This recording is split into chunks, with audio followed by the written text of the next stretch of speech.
Bonjour à tous. Je m'appelle Rin. Je ne suis pas une femme riche maltraitée par sa belle-mère, mais j'ai été maltraitée par mes propres parents. Cette histoire parle de mon mari inutile, Charlie, et de la façon dont mes parents l'ont soutenu plus qu'ils ne m'ont jamais soutenu. Je n'ai jamais raconté cette histoire à qui que ce soit parce que je n'ai pas beaucoup de gens dans ma vie. J'ai rencontré Charlie il y a environ 6 ans sur un site de rencontre. Il avait un travail décent et semblait être un bon gars. Charlie n'était pas un chevalier en armure étincelante, mais c'était un bon petit ami. Nous avons passé de bonnes années ensemble au début de notre relation.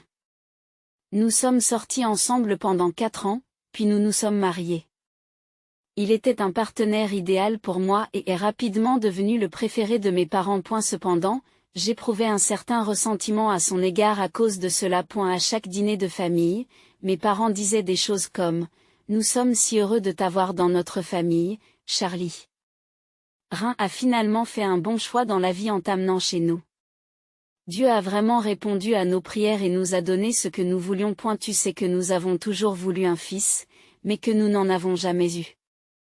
Tu es un jeune homme si gentil et parfait pour notre famille. Oui, la pluie est bien et tout, mais elle ne peut pas être notre fils.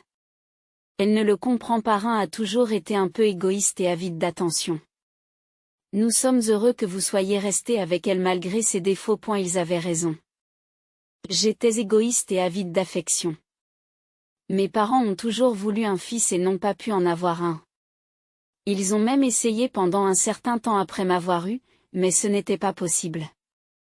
Ils m'en ont voulu tout au long de ma vie. Quand j'étais jeune, je ne comprenais pas pourquoi ils me négligeaient et favorisaient d'autres enfants s'ils étaient des garçons. Ils se plaignaient toujours de moi et du fait qu'ils n'avaient pas pu avoir de fils. En grandissant, j'étais déterminée à leur prouver que je pouvais être aussi bon qu'un fils. J'ai eu d'excellentes notes, je suis allée à l'université et j'ai trouvé un bon emploi. Je leur ai même envoyé des allocations mensuelles pour qu'ils n'aient plus à travailler. Pourtant, ils ne m'ont jamais apprécié. Charlie ne faisait rien pour eux, mais il l'aimait plus que moi. J'ai essayé de mettre de côté mon ressentiment parce que j'étais heureuse que mes parents approuvent enfin un choix que j'avais fait. Charlie appréciait également l'attention que lui portaient mes parents. Ses propres parents l'avaient renié, et je ne savais pas pourquoi. Aucun membre de sa famille n'est même venu à notre mariage. Lentement, j'ai commencé à comprendre pourquoi presque tout le monde dans sa vie l'avait exclu. C'était un voleur. J'aimerais exagérer, mais ce n'est pas le cas. Au début, il était paresseux. Un jour, il a soudainement accepté un emploi moins bien rémunéré parce qu'il ne voulait plus travailler de longues heures. Il a dit que c'était pour éviter de déprimer, alors j'ai décidé de changer d'emploi dans mon entreprise et d'accepter un poste moins bien payé pour l'aider. Pourquoi as-tu fait ça, Charlie? C'est une baisse de salaire importante qui va affecter notre vie, ai-je dit. Pourquoi cela nous affecterait-il? Tu gagnes assez bien ta vie pour nous permettre de vivre, tu n'as qu'à mettre plus d'argent sur notre compte commun. Cela résoudrait tout, a-t-il répondu. Tu ne peux pas partir de ce principe, Charlie, ce genre de choses nécessite une discussion en famille. Si tu veux que je te donne plus d'argent, tu aurais dû en parler avec moi d'abord. Tu n'as aucune considération pour ma santé mentale? Pourquoi devrais-je en parler avec toi? Nous sommes mariés. Il n'y a plus ni mon argent ni le tien. Arrête de dramatiser, dit Charlie. J'étais un peu agacée par l'attitude désinvolte de Charlie et le fait qu'il refuse de séparer nos finances m'inquiétait. Mais je l'ai quand même soutenu parce que je l'aimais. C'est l'une des plus grosses erreurs que j'ai commises. Les gars, cet homme dépensait tout son argent et tout son temps dans les jeux vidéo. Oui, le peu d'argent qu'il gagnait était dépensé pour eux. Il a mis $500 sur notre compte commun, mais plus tard, il a retiré encore plus d'argent pour lui, ai-je dit. Charlie et moi avons eu d'innombrables disputes à ce sujet par le passé. Il drainait mes économies et prenait presque tous mes salaires. Parfois, il ne contribuait même pas à la vie du ménage. Il n'aidait pas non plus pour les tournées. Tout ce qu'il faisait, c'était travailler, jouer et dépenser de l'argent pour des choses qu'il voulait. Je commençais à en avoir marre qu'on profite de moi financièrement. Aucune discussion ne m'a jamais aidé. Au lieu de cela, il retournait toujours la situation contre moi et me criait dessus. Mes parents ont également pris son parti. Ils ont dit, Rein, pourquoi ton mari nous appelle-t-il pour nous dire que tu le maltraites financièrement? Cela ne te ressemble pas du tout, Rein. Tu ferais mieux de t'expliquer, ai-je dit. Papa, je ne le maltraite pas financièrement. En fait, c'est le contraire. Il a vidé mes économies et m'a fait payer 90% des dépenses de la maison. Et alors, Rein? Les gens ont besoin de dépenser de l'argent pour leur famille après le mariage. C'est honteux que tu ne laisses pas Charlie utiliser ta carte de crédit. Tu le punis parce qu'il n'a pas un travail aussi luxueux que toi. Comment es-tu devenu si avide? Maman.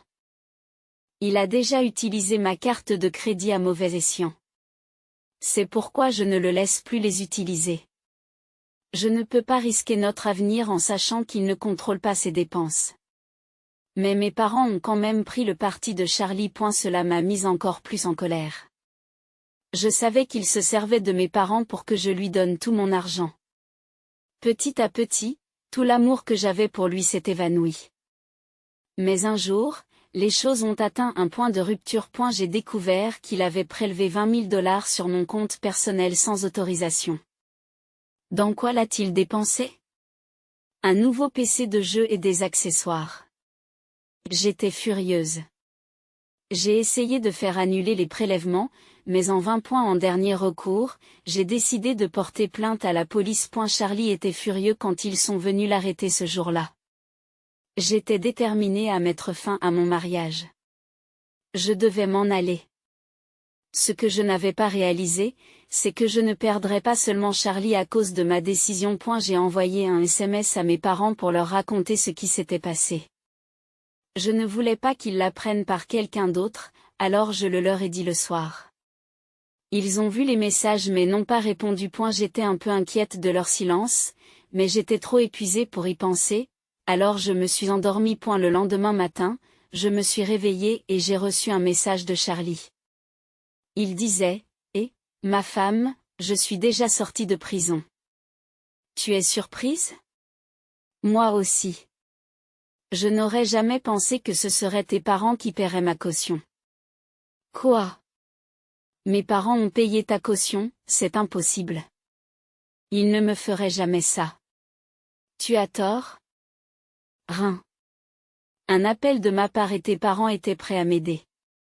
Ils t'ont même maudit pendant qu'ils étaient au poste de police. Je dois dire que tu les as beaucoup déçus. Entendre ces mots m'a retourné l'estomac. Je ne voulais pas croire que mes parents feraient une chose pareille. Je me suis précipitée chez eux pour obtenir des réponses. Je n'avais aucune idée de la raison pour laquelle ils avaient payé la caution de Charlie. J'avais essayé de les tenir à l'écart autant que possible. Mais ils ont quand même réussi à parler à Charlie et à payer sa caution. Je commençais à m'énerver en pensant à ce qu'ils avaient fait. Je suis entrée dans la maison de mes parents et j'ai dit, Maman, Papa, ne me dites pas que vous avez payé la caution de Charlie. Ne me dites pas que ce que j'ai entendu est vrai.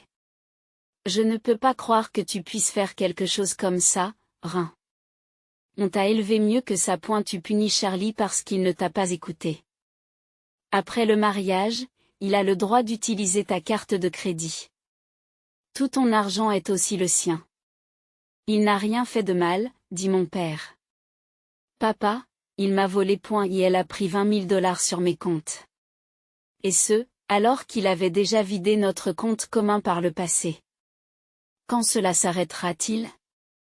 J'ai répondu, nous savons que tu l'as contrôlé financièrement, Rein. Ce n'est pas bien de faire honte à son propre mari parce qu'il dépense de l'argent. Tu as été une mauvaise épouse pour lui. Charlie nous a raconté que vous refusiez de mettre plus d'argent sur votre compte commun. Les conjoints ne devraient pas cacher leur argent l'un à l'autre. Charlie ne vous cache rien, insiste papa. Charlie ne cachait pas son argent parce qu'il n'avait rien à cacher. Après chaque paie, il n'avait plus d'argent. Il contribuait à peine aux dépenses du ménage. Oh mon Dieu, tu fais honte à un homme parce qu'il gagne moins que toi? Que peut faire le pauvre Charlie quand il gagne si peu?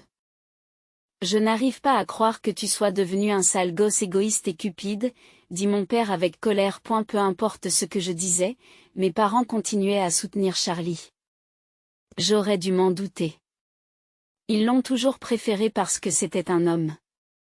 Charlie comblait le vide dans leur cœur, car ils n'avaient pas de fils. Avoir une bonne fille qui réussit n'était pas suffisant pour eux. Pourtant, je pensais qu'ils ne choisiraient pas un homme plutôt que leur propre enfant. J'avais tort, mes parents étaient complètement désespérés. Leurs paroles m'ont blessée lorsqu'ils m'ont blâmé. J'étais déçue et triste, mais je n'étais pas prête pour ce qu'ils ont dit ensuite. Rein, tu es vraiment devenue une femme horrible. Nous avons honte de ce que tu es devenue. Nous ne pouvons pas être associés à une fille aussi égoïste que toi, alors ton père et moi avons pris des décisions. Nous avons invité Charlie chez nous. Et elle restera avec nous jusqu'à ce que tu reprennes tes esprits. Nous paierons ses frais d'avocat et tout le reste. Tu ferais mieux de laisser tomber l'affaire et de le reprendre, ou nous te renierons. Tu vas héberger l'homme qui m'a volé et qui m'a abusé financièrement pendant des années. Vous allez vraiment me renier pour ça? Vous n'êtes pas sérieux. Nous sommes très sérieux, Rein. Il est temps de te donner une leçon. Ce n'est pas parce que tu es financièrement indépendant que tu peux faire ce que tu veux. Charlie a été un si bon gendre pour nous. Il est temps de le défendre et de l'aider dans cette période difficile. Il est déjà comme un fils pour nous, alors nous le laisserons rester avec nous jusqu'à ce que tu réalises ton erreur. Rien n'aurait pu me préparer à cela. Je pensais que mes parents avaient un parti pris pour mon mari. Mais je n'aurais jamais imaginé qu'ils me renieraient pour lui. Ils félicitaient constamment mon mari violent et parasite pour ses mauvaises décisions et me rabaissaient parce que j'étais responsable. Ce qu'ils ont dit ce jour-là m'a complètement brisé le cœur. Tout l'amour que j'avais pour eux s'est envolé. J'ai réalisé que toute ma vie, j'avais aimé les mauvaises personnes, mais je n'allais plus les laisser profiter de moi, alors j'ai dit, très bien, messieurs, laissez-le entrer dans cette maison. Mais s'il vient vivre ici, je cesserai de vous envoyer de l'argent. Je ne vous paierai pas un centime, pour que vous puissiez le dépenser pour mon loser de mari. C'est ce que nous attendions de toi, Règne, nous savons déjà à quel point tu es égoïste. Tu n'as pas besoin de nous envoyer de l'argent. Nous pouvons prendre soin de nous-mêmes. Ça te ressemble de nous menacer avec de l'argent. Écoute-moi, Règne, tu ne peux pas utiliser ton argent pour nous contrôler. L'argent que tu gagnes t'a rendu fier. Nous allons te montrer l'erreur que tu as commise en utilisant ton argent pour manipuler les gens. Nous n'avons aucune raison de rester en contact avec vous. Elle ne vient plus dans cette maison et ne nous parle plus. J'ai regardé ma mère et elle était d'accord avec mon père. Tous deux m'ont dit de partir et de ne plus jamais me montrer. Ils ont même dit que je ne devais pas les appeler ni leur envoyer de messages. J'ai pris leurs paroles au pied de la lettre et j'ai quitté la maison. Je n'ai pas pleuré devant eux, mais j'ai craqué dans ma voiture. J'ai tellement pleuré que j'ai dû m'arrêter pour m'appeler. J'ai passé plus de 30 ans de ma vie à essayer de gagner l'amour de mes parents, et pourtant ils m'ont jeté comme une ordure. Ils m'ont traité comme une ordure et m'ont traité d'ordure. J'ai eu l'impression que mon monde s'était écroulé ce jour-là. Je suis rentrée chez moi et j'ai pleuré jusqu'à m'endormir. Le lendemain, Charlie m'a appelé pour se vanter d'avoir volé mes parents. Il était déjà installé dans mon ancienne chambre et m'a appelé pour me dire à quel point mes parents me détestaient et l'aimaient encore plus. Il a dit, devinez quoi? Rein, je suis dans ta précieuse chambre en ce moment même. Tes parents sont même venus me chercher. Ils te détestent vraiment en ce moment. J'ai répondu, Charlie, tu es récompensé pour tes crimes. Ça doit être amusant d'avoir des parents aimants qui ne sont même pas les tiens. Il m'a dit que c'était si facile de les manipuler pour qu'ils pleurent. Je n'ai même pas eu à essayer. Tu leur courais après comme un chien, mais ils ne t'ont jamais aimé comme ça. Honnêtement, je pense qu'ils t'ont toujours détesté.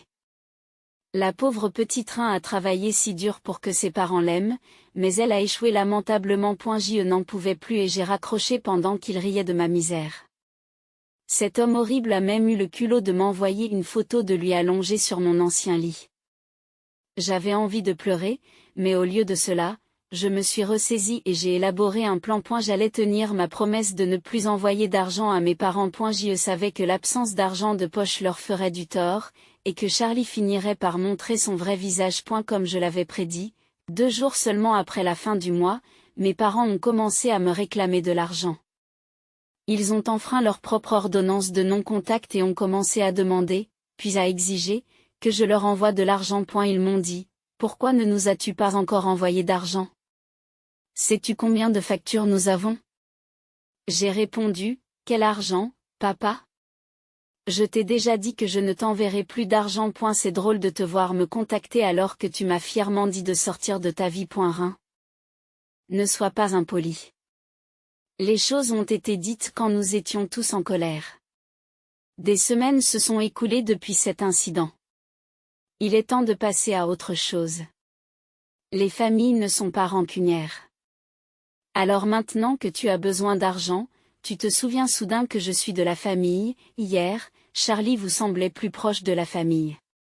Pourquoi ne pas lui demander de l'argent? Ce n'est pas possible, Rein. Il ne paie rien. Nous avons payé sa caution, sa facture de téléphone et sa nourriture.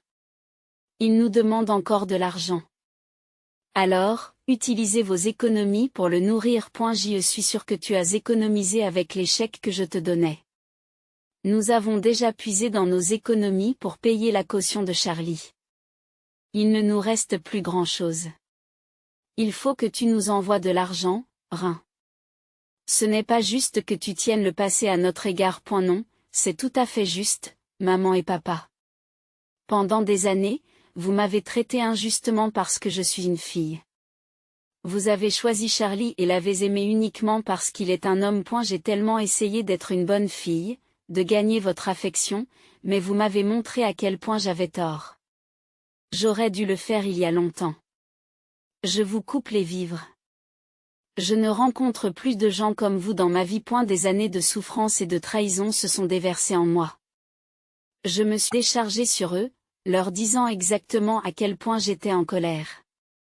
Mes parents sont restés silencieux pendant que je parlais. Lorsque j'ai eu terminé, ils ont commencé à me demander pardon. Car ils avaient vraiment besoin de mon aide. Je leur ai raccroché au nez sans les écouter davantage. J'avais prévu que mes parents viendraient frapper à ma porte avec des excuses et des supplications. Je m'attendais même à ce qu'ils fassent preuve d'une certaine suffisance. Mais ma vengeance est devenue encore plus douce parce que Charlie a fait quelque chose de stupide qui a poussé mes parents à déposer un rapport de police contre lui et à le mettre à la porte. Si vous voulez savoir pourquoi, vous devez voir la conversation que j'ai eue avec eux. Un jour, ils se sont présentés à ma porte pour essayer de me parler. Je n'ai pas ouvert la porte, mais je leur ai parlé de l'intérieur. Ils m'ont dit, « Rein, tu dois nous écouter, ma chère. Nous sommes ici pour nous excuser de nos erreurs. Nous n'aurions jamais dû laisser entrer un étranger dans notre maison. Vous êtes de la famille et vous auriez dû être notre priorité. Nous nous sommes laissés emporter par notre rêve d'avoir un fils et n'avons pas réalisé à quel point votre mari était mauvais. Nous l'avons déjà payé cher. Charlie a volé nos cartes de crédit et vidé nos économies. Nous n'avons même plus d'argent pour manger. Rein, s'il te plaît, ne laisse pas tes parents mourir de faim. Nous avons besoin de votre aide. Nous vous promettons de vous soutenir cette fois-ci. Nous avons déjà signalé le vol à la police et mis Charlie à la porte. Il ne remettra plus jamais les pieds dans notre VIE. Je lui ai répondu, vous auriez dû y penser lorsque vous avez choisi Charlie au lieu de moi. Vous êtes les seuls responsables de votre situation maintenant. Je ne vous enverrai de l'argent que pour ce mois-ci, mais après, c'est fini. Vous avez un mois pour trouver quoi faire. J'ai dit cela et je les ai laissés sous le porche. Je me suis senti un peu mal pour mes parents. Mais je me suis ensuite souvenu du peu d'importance que j'avais pour eux. Cela a suffi pour que je me mette à nouveau en colère. Je leur ai envoyé un peu d'argent parce que je ne pouvais pas les laisser mourir de faim, mais c'est le dernier chèque que je leur ai envoyé. Comme ils l'avaient dit, mes parents ont déposé un rapport de police pour faire annuler les frais sur leur carte de crédit. Étonnamment, ils ont renvoyé l'argent que je leur avais envoyé la dernière fois. Ils ont continué à me supplier de leur pardonner. Les supplications ont duré si longtemps que j'ai commencé à m'y habituer. Je l'avais vu venir, mais je ne m'attendais pas à ce qu'il soit si persistant. Cependant, ce qu'ils ont fait ensuite était encore plus inattendu. Ils m'ont cédé leur maison en guise d'excuse pour toutes les erreurs qu'ils avaient commises à mon égard. Mes parents se sont présentés sous mon porche et y ont laissé les papiers. Je ne savais pas quoi penser. Apparemment, ils ont aussi trouvé du travail pour que je n'ai plus à dépenser mon argent pour eux. J'ai rendu les papiers et je ne les ai pas encore contactés. Quant à mon mari, il est devenu mon ex-mari. Oui, j'ai demandé le divorce et je l'ai envoyé en prison pour fraude. Avec un double dossier contre lui, les chances de Charlie d'éviter la prison étaient minces. Comme prévu, le juge l'a mis en prison.